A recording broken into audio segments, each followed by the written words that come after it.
Breaking news शामिल कंदासीं। 82 भरिसां गैस जे चुल्ह मां बाहि लॻण सबबि नींगरी सड़ी फौत थी वई आहे। दाली शहर जे में घर अंदरि चांहि ठाहिण दौरान चुल्ह मां बाहि लॻण सबबि 7 वरनि जी नींगरी ईमान दी मंज़ूर मेमन सड़ी ज़ख़्मी थी पई। नींगरीअ खे वारसनि हैदराबाद इस्पताल मुंतक़िल कयो, जिते हुन इलाज दौरान ज़ख़्मनि जा सूर नसंदे दमदानी हवाले कयो आहे। फौती नींगरीअ जो मर्द घर पहुचण ते कोहराम मची वियो आहे। ब्रेकिंग न्यूज़ अवां सां शेयर कयूं पिया। 82 भरिसां गैस जे चुल्हे मां बाहि लॻण सबबि नींगरी सड़ी फौत थी वई आहे।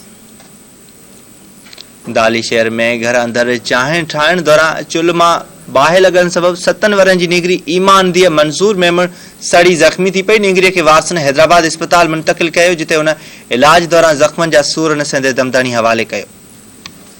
फौती नींगरीअ जो मर्द घर पहुचण ते कोहराम मची वियो आहे। इलाइक़े में सोग छाइजी वई आहे। 82 मां ब्रेकिंग न्यूज़ अवां सां शेयर कयूं पिया। 82 भरिसां गैस जे चुल्हे मां बाहि लॻण सबबि नींगरी सड़ी फौत थी वई आहे। अपडेट मालूम कंदासीं। असां टेलीफोन लाइन ते मौजूद आहे नदीम मंगी। नदीम, आगाह कजो इन हवाले सां। जी बिल्कुल। 82 भरिसां दाली शहर में घर अंदर गैस जे चुल्ह मां बाहि लॻण सबबि 7 वरनि जी मासूम नींगरी ईमान दी मंज़ूर मेमून सड़ी सख्त ज़ख़्मी थी पई।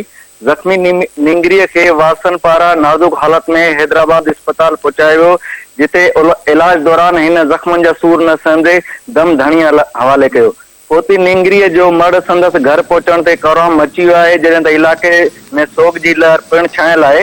इन सिलसिले में नींगरीअ जे मामे रियाज़ मेमून ॿुधायो त भाणेजी सुबुह सवेर उथी चांहि ठाहे रही हुई त ओचितो संदसि कपिड़नि खे बाहि लॻी वई ऐं हू जेको आहे हुनजी रड़ियूं करण ते घर बाटे सुजाॻ थी संदसि हुनजे कपिड़नि जूं बाहि वेसाए ऐं इस्पताल आंदो, जिथे हिन खे नाज़ुक हालत में हैदराबाद रेफर कयो वियो, जिते हिन दम धणी हवाले कयो। जी ठीकु आहे, वॾी महिरबानी नदीम मंगी तफ़सील ॾिना।